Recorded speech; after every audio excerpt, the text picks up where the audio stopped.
What's going on, YouTube? Go ahead and drop a comment when you get on here. Today, we are going over how to not pay taxes legally. But first and foremost, let me tell you that I am not a financial advisor and I am not your tax advisor. So you should probably go talk to your tax advisor after hearing this information. This is information that I use to avoid taxes legally and be able to avoid the biggest expense, which, by the way, is taxes. And what I'm going to be going over is $1 million information that will literally save you millions of dollars as long as you go out and actually make some money. This will save you a lot of money. So super excited to share this with you. I just left Cardone's office. I am actually in Miami now. Some of you guys may know that I used to live in San Diego. Well, I paid some taxes there and I was like, all right, I am outie. But I'm going to be talking about California tax as well. And if you guys are in California, how to avoid that tax.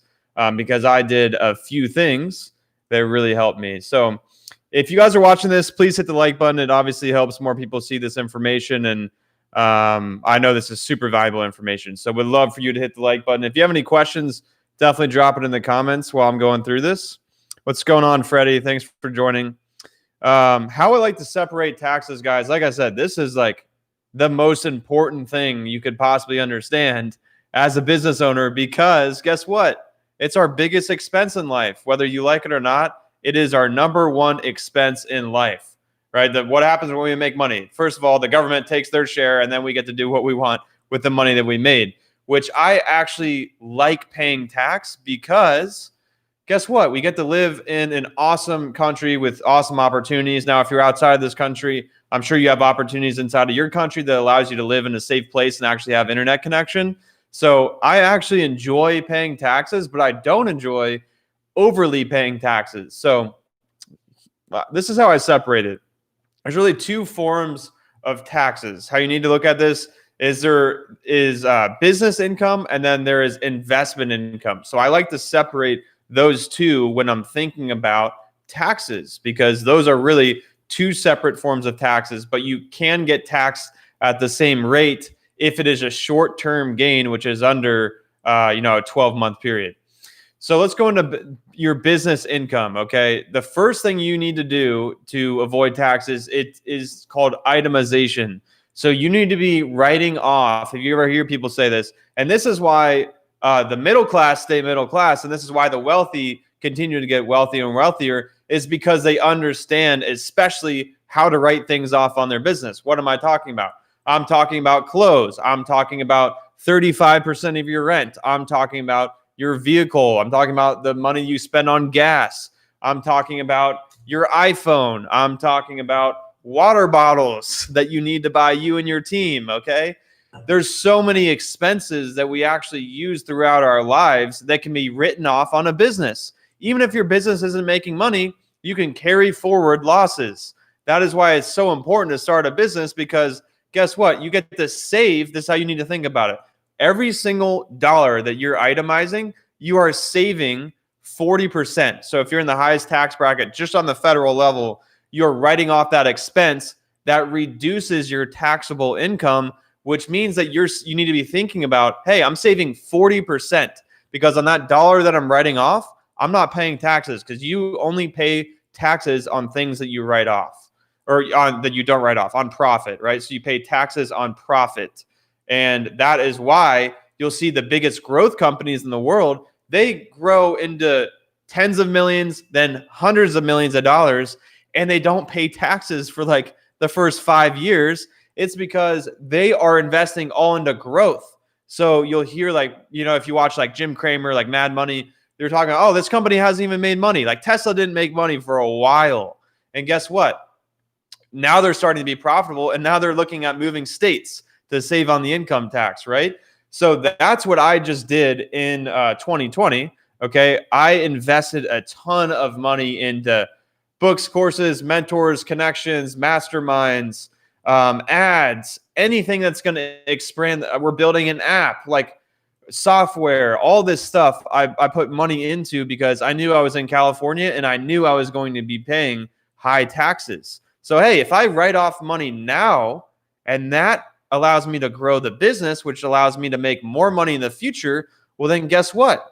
I am not going to pay as much tax now. I'll profit when it's actually advantageous for the business to profit in the future, which, by the way, I just moved to Florida, right? That's why I moved here, because in 2021, I want to be highly profitable. I was okay with not being super ridiculously profitable because I'm like, okay, I want to grow more in order to make more money in the future. And then when I want to be profitable, I slash some expenses and then you just rain profit, right? And then you're not paying the income tax in that state. You know, California, I'm saving now 12% by moving to Florida, which literally allows me to buy real estate. I can do so much with saving 12%. It's ridiculous. So if you guys are starting a business and you guys are in, you're like, man, where should I live? Like, you have locational freedom. I would actually suggest, hey, go live wherever the hell you want. You need to have this mindset of the power of compounding. So keep investing back into your business and into yourself. Learn more and more information. And then guess what? When you want to go profit, then just move into a different state and go profit as much as you want, right? It's super easy. Salesforce did this, right? They were spending a ridiculous amount of money on different growth activities, one of them being marketing, and they just decided, okay, now we're done growing. Let's slash expenses. They cut marketing by like 12% and just ran profit, right? So that's what the biggest companies in the world do. And you can do that too by itemizing your expenses. When you're early stage in a business, invest all into growth. Then when you want to really profit, you move states, okay? Another way you can do this is with your entity structure. This is super important. So you guys know about, hey, I'm setting up an LLC to start a business, right? If you're going to buy real estate, which, by the way, one of the biggest mistakes you can make is buying real estate without having an LLC. I'm switching properties and I'm making offers on these different condos, and I'm just amazed at how many people are not putting it under an LLC. I'm like, if we get on a lawsuit right now, you realize you have unlimited liability. If I crack my head on the floor, you have unlimited liability. That means that I can not only sue you, you and your personal assets, your family, everything you have. Like, not that I would ever want to do that. I hate getting into legal battles, but guess what? That's the type of risk that you're taking without actually getting an entity. So please, please, please, if you guys are actually going to run a business, get an entity established, at least an LLC. And here's what I recommend doing, actually. I recommend starting an LLC, and then what you're going to do is you are either going to start an S-Corp or you're going to have an LLC, and then you're going to elect for that to be taxed as an S-Corp. So this alone right here that I'm sharing with you, this saves you 15% of self-employment tax. Okay, let's see exactly what the tax rate is. I'm pretty sure it's 15.3%. Let's see, self-employment tax rate. It is 15.3%. Yep. So you electing to be taxed as an S-Corp, guess what that does? So let me explain how the structure would work. Okay. You set up a holding company. Okay. You set up an S-Corp up here, or you, like I said, you could start an LLC and then elect to be taxed as an S-Corp. So you start that entity, and then below that entity, guess what you have? You have your LLCs. LLC for property 1, LLC for property 2, LLC for business 3. Maybe you can have another S-Corp for your business number 4, right? It just depends on, you need to talk to your tax advisor. But then guess what? What owns all of those businesses is the S-Corp, okay? So all of the LLCs or the corporations down here, they feed up into the S-Corp, okay? So they're 100% owned by the S-Corp, and then the S-Corp gets taxed as an S-Corp, right? And it avoids the self-employment tax, which again is 15.3%. So how you structure this is first of all, you can change ownership. So if you already have some businesses or real estate, you can still go start that holding company and then have that holding company own all of your other companies. So if you already did this, you're already running businesses, it's okay. You can change to this structure. But what you'll do, self-employment or S-Corp, you will pay yourself a salary. It has to be a quote unquote reasonable salary, which no one actually knows what that means. It just means that it's a percentage of like how much you're making, right? So what you'll do is pay yourself a reasonable salary. So you want to actually pay yourself as little as possible. I'm not going to tell you how much to pay yourself. It just depends on your business and your goals, and if you want to have like a high W-2 income so you can qualify for real estate later on. But you're going to pay yourself, and then you're going to pay some taxes like payroll taxes, right? So you don't want to pay yourself that much on the payroll. But then guess what you do? You pay yourself the rest in dividends and distributions, because dividends and distributions don't have that tax associated, that payroll tax. And now you're avoiding that 15% self-employment tax. And now you just take a distribution. You can do it once a month, or you can do it whenever the hell you want, honestly. A lot of people do them. Most businesses do it once a quarter. It just kind of depends on your goals and everything and what you're doing in your life, right? So I would recommend doing that. Like, you're probably asking, when do I do this? You should probably do it, after you're making right around 50K. Because what happens when you're an S-Corp, you have to pay taxes quarterly.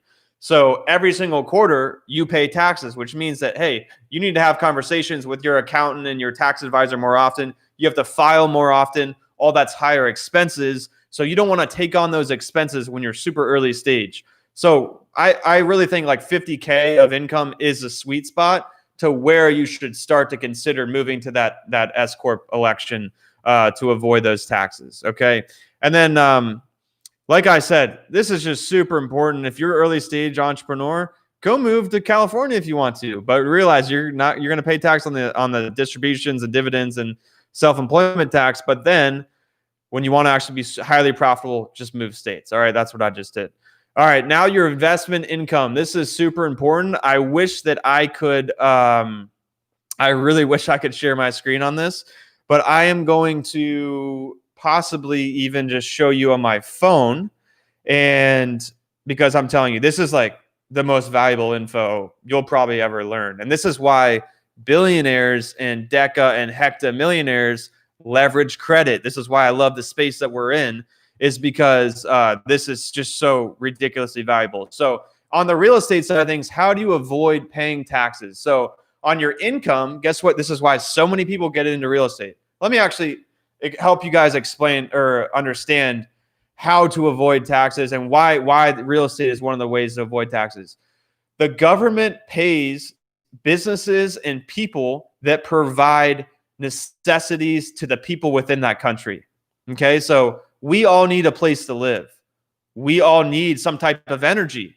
So that's why the biggest write-offs are in real estate and energy, okay? So you'll see all these people, all these millionaires investing into oil. Well, that's because they can write off like 90% of their investment. It depends on what type of project it is. Same with real estate, right? You invest into real estate. Guess what? Even if the building appreciates, there's certain parts of the building that depreciate. So when you get income from your tenants, guess what happens? You can write off that income from writing off something called depreciation expense. That is itemization that I talked about earlier on the business income, but now we're on the investment side, okay?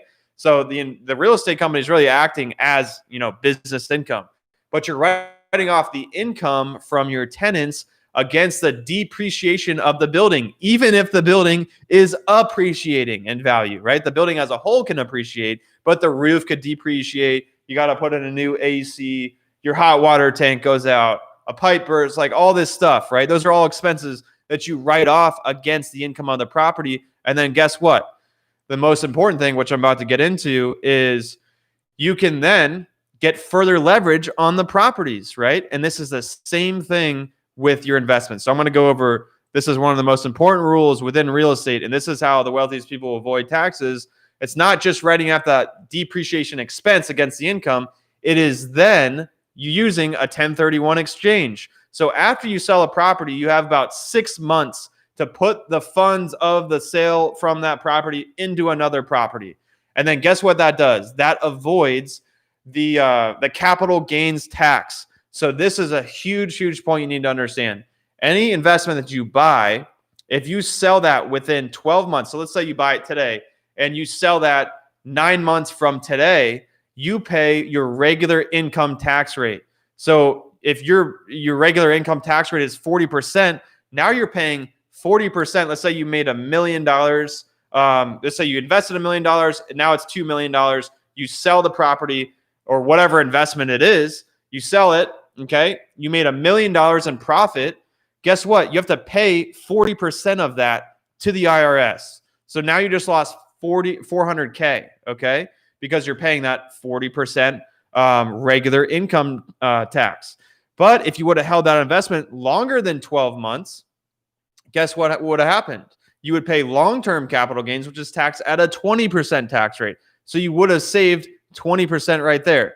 But the most important thing to understand, and this is why the wealthiest people in the world don't pay taxes, is they leverage things like a 1031 exchange. And I'm going to talk about something even more important that people don't even understand. You probably heard this thing, 1031 exchange. That means you take the sale. So you invested in a property, you sell the property, you take that money and you put it into another property within 6 months.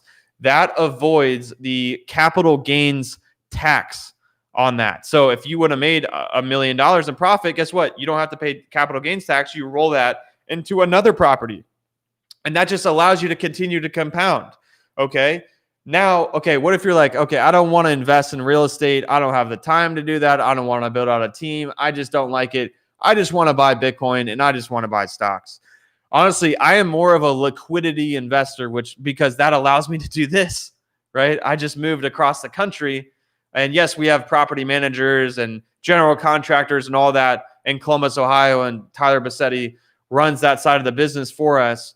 But personally, I like to put more of my money into liquid investments. But now most people pay taxes on those liquid investments, right? So they are putting their money into stocks, right? Let's say they buy an index. Okay, they buy the S&P 500. They buy SWPPX. It's a mutual fund. You pay 0.02% as the interest expense on the fund. Okay, you let that compound. Let's say you put $1 million in today. It grows at the average rate that the S&P 500 has grown over the last 90 years, which is 9.8%. You've probably seen this in some of my prior videos.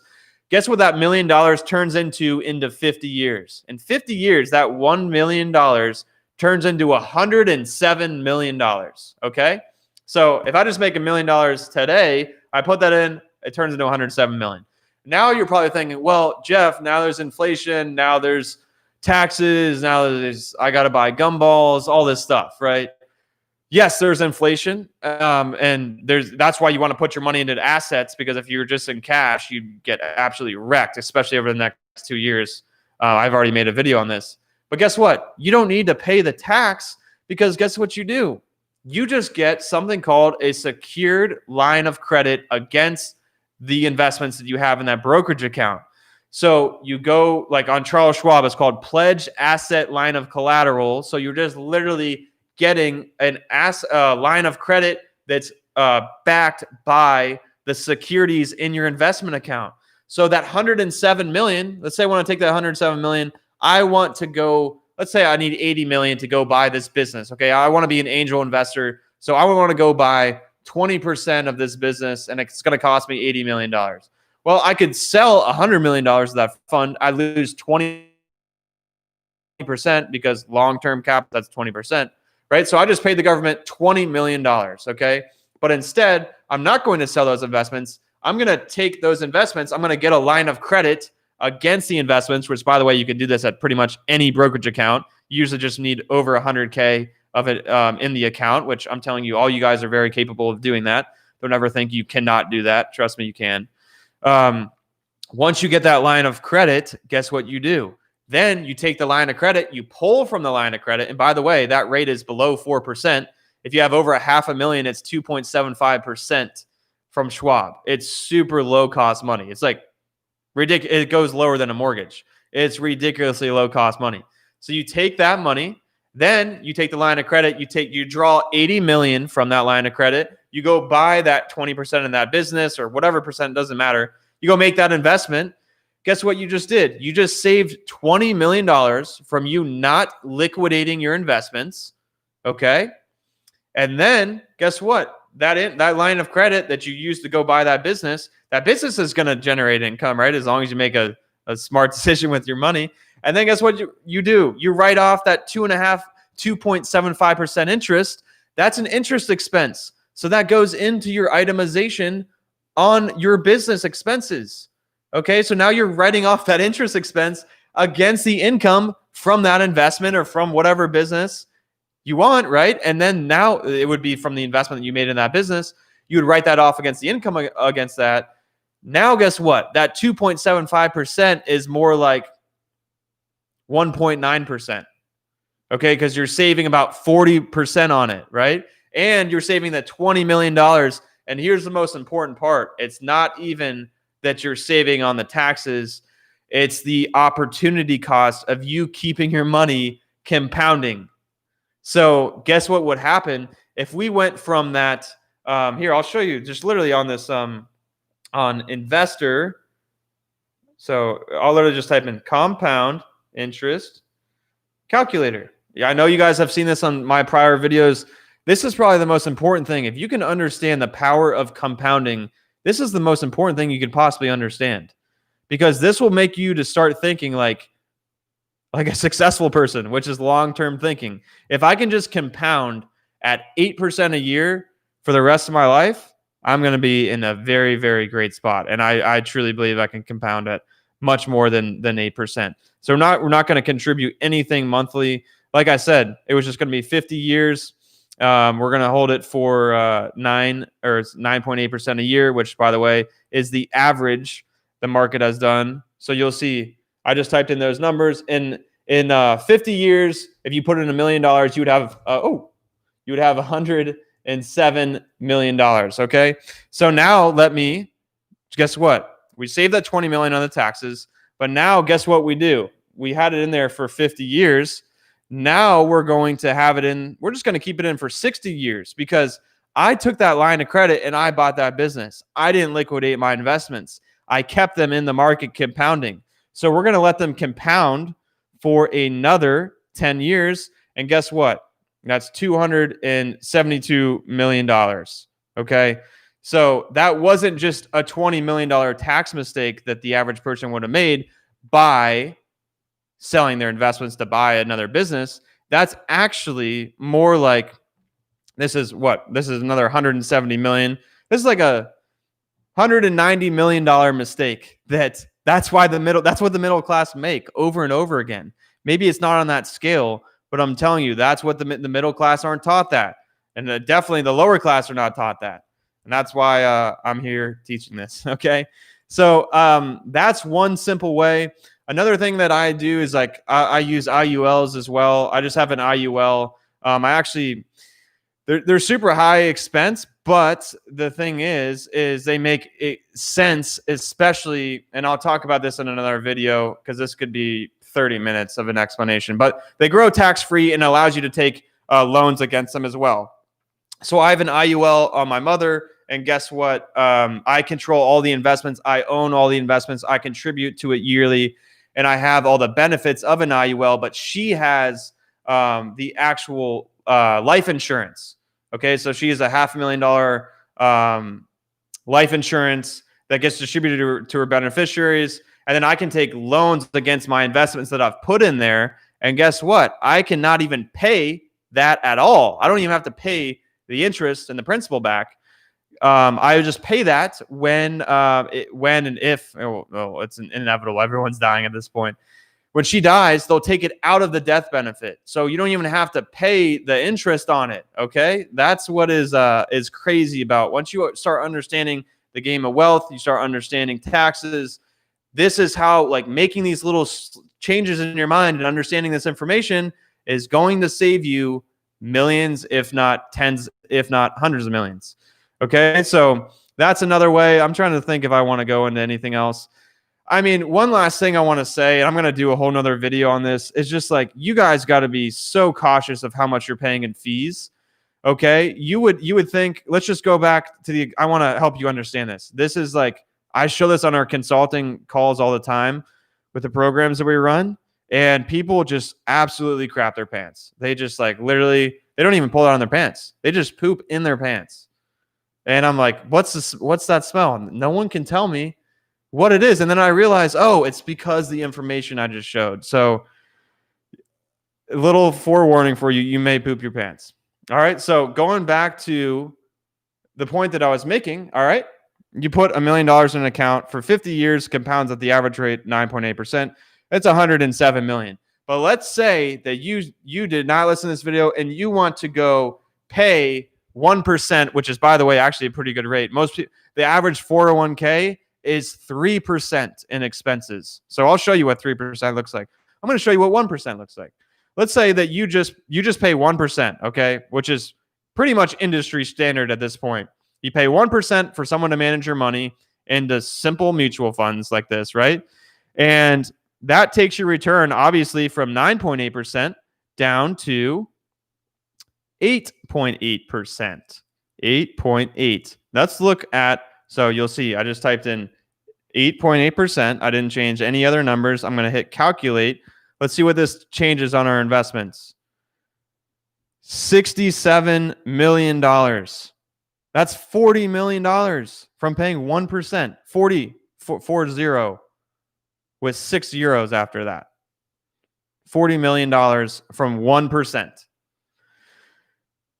That's the power of compounding. What's the quote? It goes, he who understands it earns it. He who doesn't pays it. That is straight up the truth. That is what compound interest is. It'll work against you or it'll work for you. It's really up to you which one you want to understand. So now let's take that 8.8%. Let's say you just put your money into a 401k, because when you got employed, you just checked the box and said, all right, yeah, I'll just give 5% of my income over here. I don't even know what it's going to, but I'll just throw my money over here. And I'll, by the way, I'll just trust that that's going to be my retirement money right there. So I'm going to calculate that. So if we dropped it a 3% fee, right? I just dropped to 6.8% from 9.8%. Guess what? That drops you to 26 million. So you just lost $81 million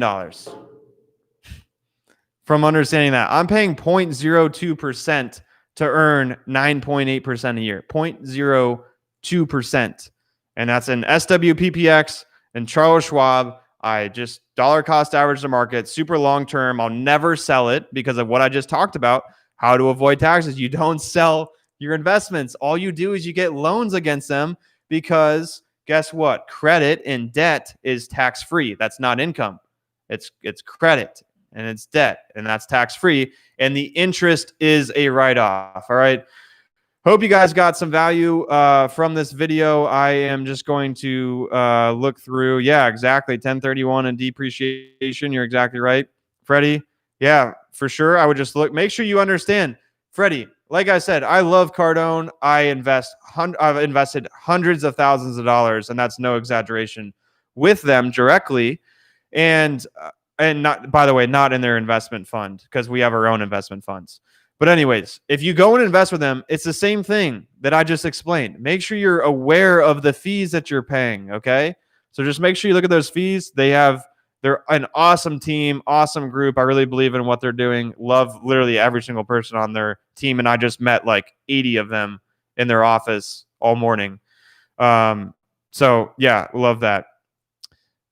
I like Jeff more than other gurus because of the type of videos. Hey, let me know what type of videos, guys. I'm literally going to, yeah, Nancy, I'm about to post this.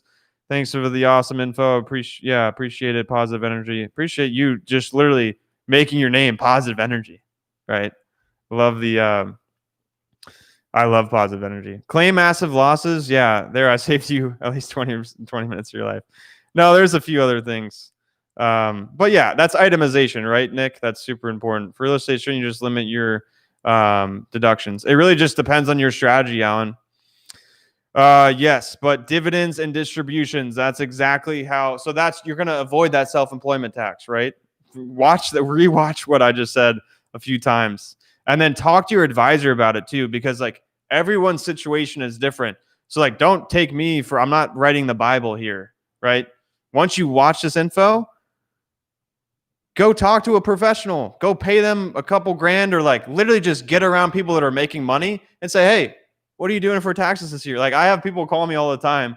They're like, Jeff, like this guy's making like, I don't know, like 600, 700K a month. And he calls me every month. He goes, dude, are you paying taxes? I'm like, yeah, I'm paying taxes. He's like, how can we not pay taxes? I'm like, dude, you don't want to go down that game. So guys, I'm telling you, pay your taxes. Because people that say they have a strategy to not pay taxes, yes, there's strategies, right? There's things with trust that I haven't even gone into.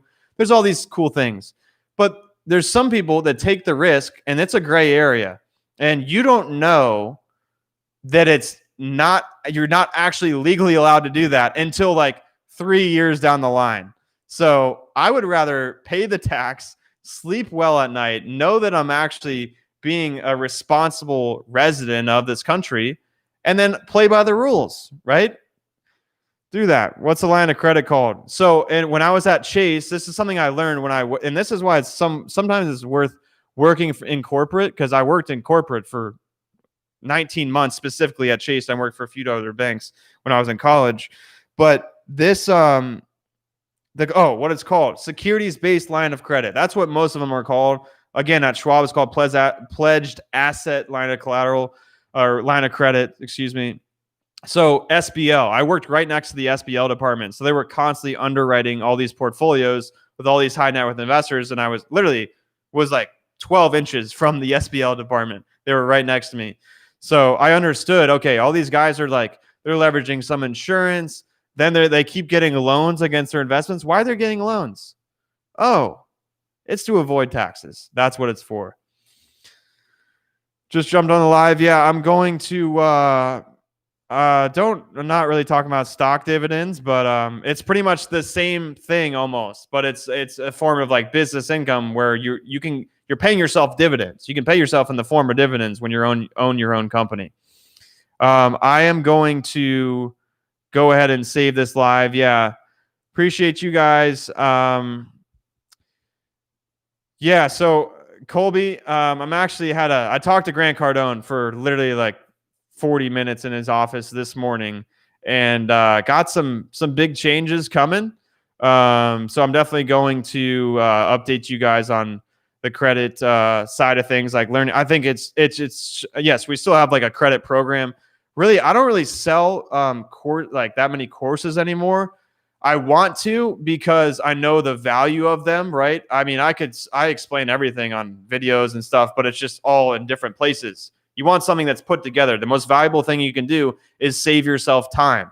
That's why I paid $130,000 for a business plan and to work with Brandon Dawson and the Cardone Ventures team, is to save time.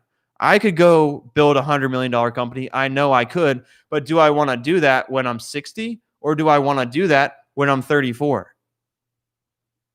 I want to do it when I'm 34. So that's what you gotta like. That's why like buying courses and like people that hate on courses, I'm like, crazy, man. Courses have completely changed my life. So looking to get back in the course game, but I just like the consulting space better because like when you go through a course, you have like, you take action, then you have questions.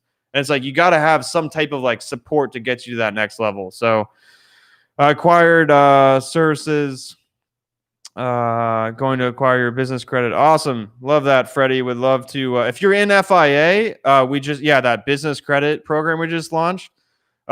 We give discounts for FIA members, so make sure to grab that. Appreciate you, kid. Come up.